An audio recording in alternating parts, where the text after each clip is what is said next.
foot 8, both lower limbs 3, torsion tibia 1, hip 1, hip and ankle 1, hip and ankle 1. So this is a very thumb and gravity. Can anybody give you answer what you do? Just I want to ask you. Dr. Bhatia, what you do? Yeah. What other word? It's a very, very good technique, I tell you. This patient has a severe deformity. What do you do, sir? Dr. Das?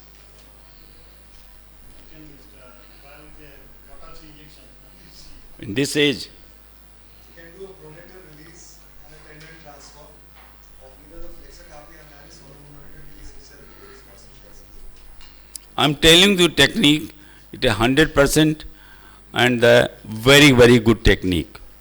It's a very simple, you do the everything percutaneous. You know what we do here?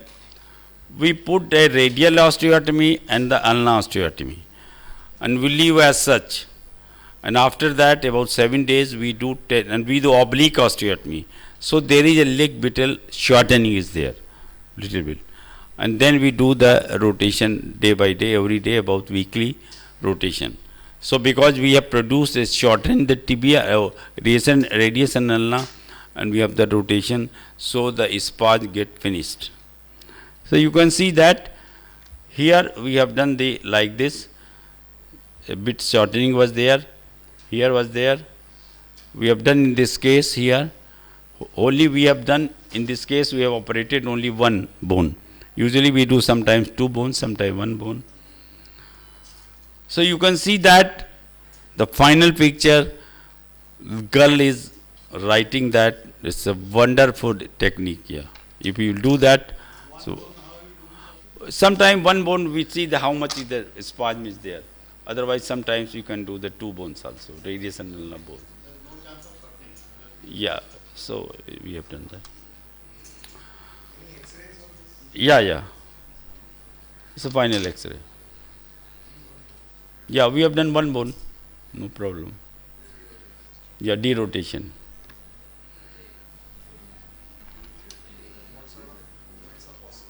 Every moment, sir. She can write even, you know.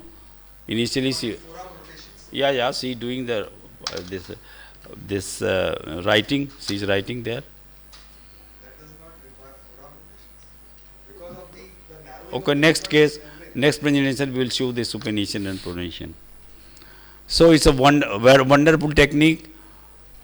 Second case, the equinocaovarus deformity of a young girl, aged about 22 years, having severe deformity, equinocaovarus.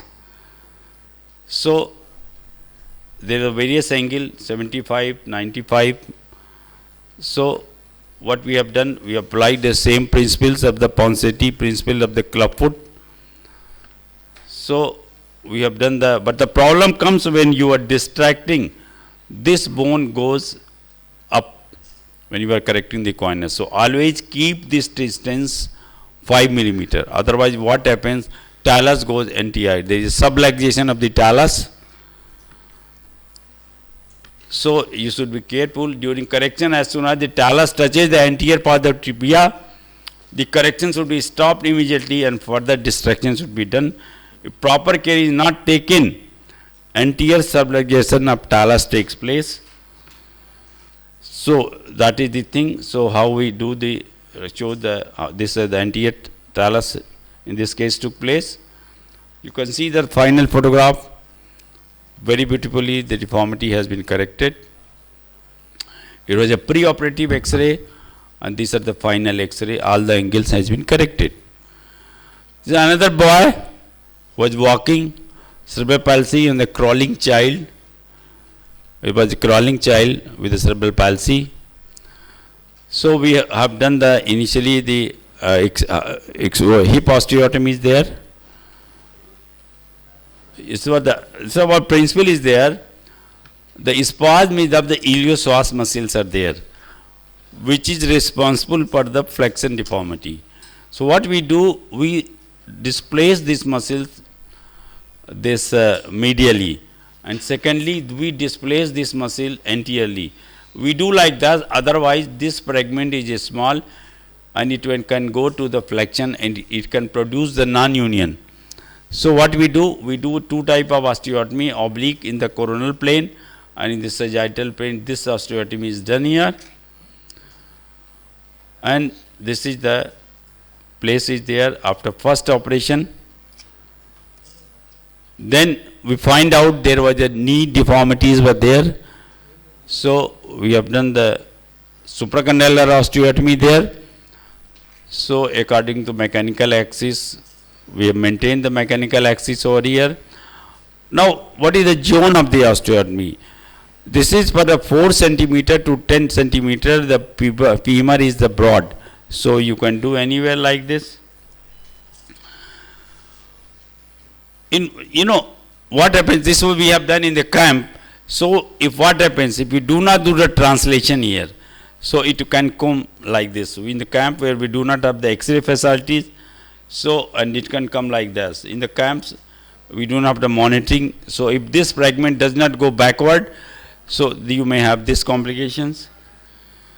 So, you can see that beautifully we have put a frame over here. When with the supracondylar in the CP cases, we put this ring also. And final, you can see that this boy can walk with the crutches. It is very severe equinocavirus deformity. So we applied the frame in this.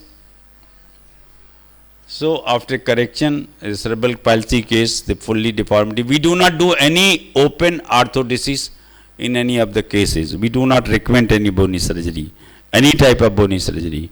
What happened with distraction? So what happened that we have find out that we were fear that they may have a pain due to arthritis, but the bone changes itself, 50% the bone and 50% the distraction. So it's a post-operative final picture. So we have a special bed when we do the extension osteotomy. So they go into extension like that. They should not develop the flexion contracture here. So advantage of correction, full correction, one stage procedure, minimum no recurrence. Pin tract infection in the complication, talus subluxation, painful sometimes, non-union resurgery. So our results were the excellent, 10 fair, poor. I'm busy in the conference. So what the conclusion? Call me on Monday. Spasm of muscles overcome by bone shortening. Tendon can be lengthened at the rate of 1 millimeter per day like bone. Or a correction done to reduce the chances of the recurrence. Fixator left attached for 8 weeks after correction and splints applied for a longer period, so reduce the chances of recurrence. Patient mobile during the entire treatment. Conclusion: combined bony and soft tissue procedures using rings fixator for correction of the deformity in the cerebral palsy can give good results when in the hands of the good surgeon. Thank you very much. Any question?